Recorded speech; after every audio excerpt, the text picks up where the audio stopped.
nace Walter Benedict Schonflith Benjamin, primogénito de la familia Benjamin Schonflith, cuya familia es denominada por una clase social alta de origen askenazi. Su familia se dedicaba a los negocios y por aquella época estaba plenamente integrada en Alemania. Emil Benjamin, su padre, cuyo oficio era ser un banquero de París, decide mudarse a Alemania, pues trabajaba como anticuario. Su madre, Pauline Schonflith, cuyo oficio era cuidar por completo a su pequeño hijo, y por supuesto, ambos crearon un lazo importante en sus vidas, al igual que una pequeña tradición, la cual consistía en leerle cada noche una historia infantil.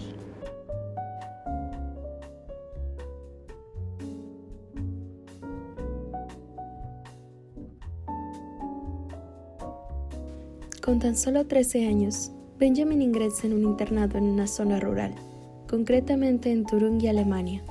2 años después, en 1907, Benjamin regresa a su antigua escuela de Berlín.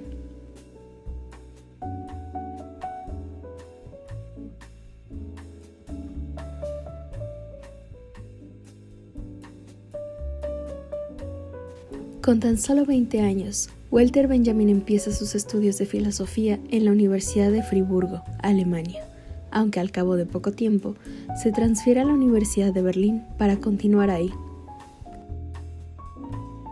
Es en la Universidad de Berlín donde conoce el sionismo, un movimiento de ideología política nacionalista judía. A partir de ahí, Benjamin desarrolla un sionismo cultural, basado en el valor de la cultura del misticismo judío. Por otro lado, Benjamin, quizá influenciado por su origen, defiende el judaísmo como una parte esencial de la cultura europea y valora de especialmente su espiritualidad. Walter Benjamin también se interesa por temas educativos y en sus años universitarios se une a un grupo llamado Unión de Estudiantes Libres, donde es escogido como presidente. Así, desarrolla para este grupo algunos escritos que mencionan la necesidad de una reforma, tanto a nivel educativo como cultural.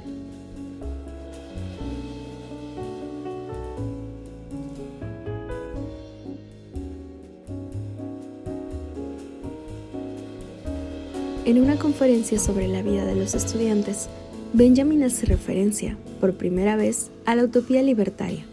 Benjamin opone las imágenes utópicas, revolucionarias y mesiánicas a la ideología del progreso lineal, informe y vacío de sentido, que confía en la infinitud del tiempo. Con 25 años, Walter Benjamin se casó con Dora Polak. Tuvieron un hijo, Stefan Raphael. En dicha época, Benjamin buscaba una temática para su tesis, que se acabó centrando en la filosofía de Kant y Platón. 2 años más tarde, le escribe a Scholem que está pensando en adherirse al Partido Comunista, aunque también afirma que eso no significa que piense abjurar de su antiguo anarquismo, término que sustituye en este documento al de nihilismo, utilizado en otros documentos y en la Carta de 1924. Para él, los métodos anarquistas son seguramente inadecuados, y los objetivos comunistas son un sinsentido, pero ello no quita un ápice a la acción comunista, porque es el correctivo de estos objetivos y porque no hay objetivos políticos sensatos. El argumento es bastante elíptico, pero Benjamin parece sugerir que la praxis comunista permite alcanzar objetivos anarquistas, no políticos. Tras muchas dudas, decide no adherirse al movimiento comunista, pero no deja de ser una especie de simpatizante cercano de un tipo sui generis, que se distingue del modelo habitual por la lucidez y la distancia crítica, como lo demuestra de forma clara su diario de Moscú de 1926 a 1927, donde manifiesta su inquietud ante el intento del poder soviético de detener la dinámica del proceso revolucionario, una crítica alimentada sin duda por la refrescante fuente libertaria que continúa fluyendo en su obra. El documento marxista libertario más importante de Benjamin es sin duda su ensayo sobre el surrealismo. Desde sus primeros párrafos, Benjamin se describe a sí mismo como el observador alemán, situado en una posición infinitamente peligrosa entre la fronda anarquista y la disciplina revolucionaria. La muestra más concreta y activa de la convergencia tan ardientemente deseada entre estos dos polos fue la manifestación organizada por comunistas y libertarios en defensa de los anarquistas Sacco y Vanzetti. El inicio del artículo como el pensamiento de Walter Benjamin estaba, en gran medida, asociado a la Escuela de Frankfurt. Así, Benjamin era colaborador de dicha escuela, aunque nunca estuvo directamente asociado a ella. Por su parte, la Escuela de Frankfurt en Alemania estaba formada por un grupo de investigadores y estudiosos que seguían una serie de teorías y orientaciones teóricas, tales como la de Freud, Marx y Hegel. Walter Benjamin adoptó una filosofía marxista en su trayectoria. La filosofía marxista pretendía estudiar la naturaleza y fundamentos del marxismo, un modelo teórico explicativo de la realidad, formado a través del pensamiento de Karl Marx, filósofo y revolucionario alemán de origen judío. Recordemos que las aportaciones de Marx tuvieron repercusión en campos tan diversos como la economía, el derecho, la historia y la sociología. Walter Benjamin, como hemos visto, también era traductor y crítico literario. De sus traducciones destacan las de dos figuras importantes, Marcel Proust y Charles Baudelaire. Por otro lado, una de las obras más conocidas de Walter Benjamin fue la labor del traductor. Se trata de un ensayo. Se trata precisamente sobre esta actividad literaria del que era partícipe, la traducción. En cuanto a sus críticas literarias, destacaron las críticas de obras como la novela Las afinidades selectivas de Goethe y algunas obras de Franz Kafka, Karl Kraus, Marcel Proust y Charles Baudelaire. También tradujo al alemán la obra Le Fleur du Mal y algunas partes de la novela de Proust en busca del tiempo perdido. Benjamin redacta su testamento político, las tesis sobre el concepto de historia, uno de los documentos más importantes del pensamiento revolucionario desde las tesis sobre Feuerbach de Marx. Algunos meses después, intenta escapar de Francia, donde la policía, en colaboración con la Gestapo, perseguía a los exiliados alemanes antifascistas y a los judíos en general. Con un grupo de refugiados, quiere atravesar los Pirineos, pero ya en la parte española, la policía de Franco les detiene y amenaza con entregarlos a la Gestapo. Es entonces, en el pueblo español de Portbou, cuando Benjamin elige el suicidio. Analizando este último documento, Rolf Tiedemann comenta: la representación de la praxis política en Benjamin era más el entusiasmo del anarquismo que, más sobrio, del marxismo.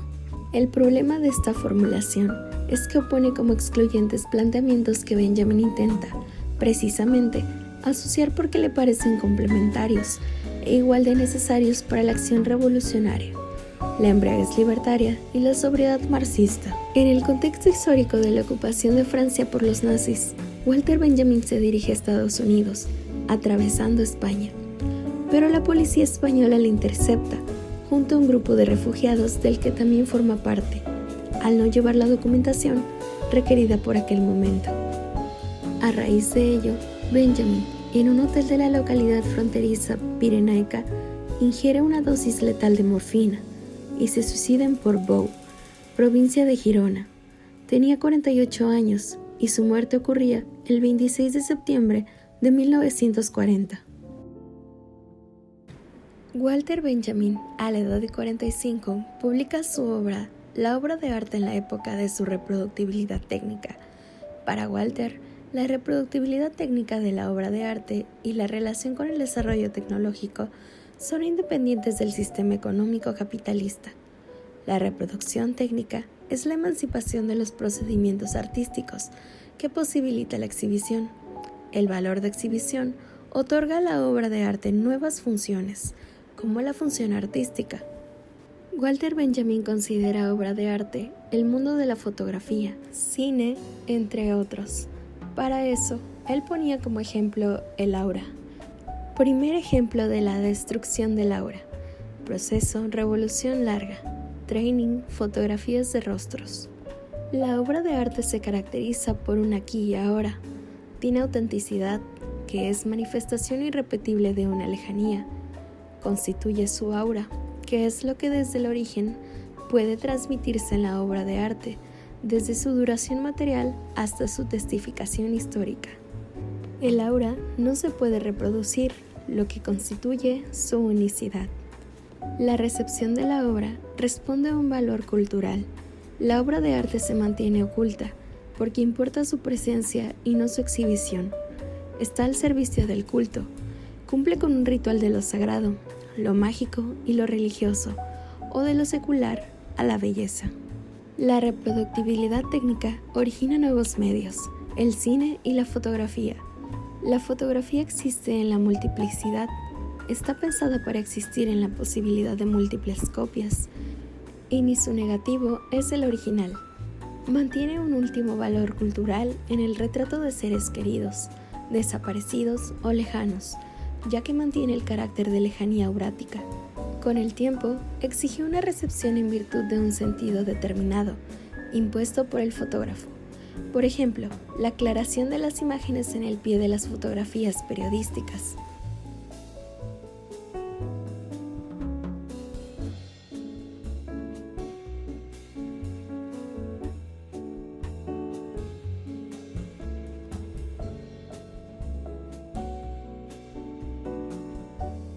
Con la fotografía y el cine, solo se pueden resaltar aspectos del original, accesibles únicamente a una lente y a partir de un punto de vista seleccionado. Se pueden reproducir en cualquier parte, por lo tanto, se deprecian el aquí y el ahora. En la época de la reproductibilidad técnica, la que se atrofia es el aura, lo que se traduce en la pérdida de la autenticidad y autoridad dentro de las obras de arte.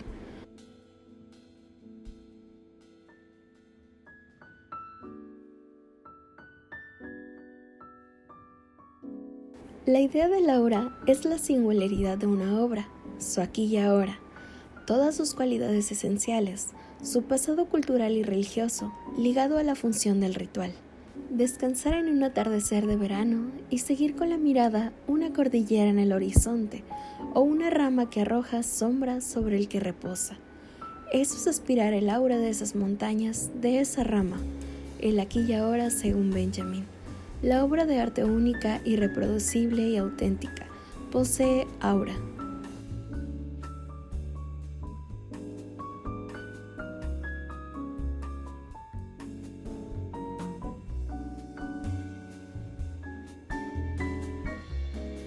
La fotografía aparece para disputarse con la pintura, captar la realidad. La eficacia del lente es innegable con respecto al pincel para captar la realidad. Su carácter cultural se pierde en pro de un carácter exhibido. Crecen las posibilidades de la exhibición de la obra de arte. En la fotografía, la expresión de un rostro humano constituye un culto al recuerdo por su belleza melancólica. El cine como un proceso artístico es visto desde la perspectiva de Benjamin como un proceso más o menos deshumanizado, porque consideran que el proceso sistemático que se requiere para hacer una película carece de aura, y para ello establece una confrontación entre el teatro y el cine. El actor cambia a su público por el aparato que lo filma. El aura queda suprimida al mismo actor y también al personaje que representa. Se crea una aura artificial a la que llaman personality y consiste en el culto a la estrella promovido por el cine capitalista.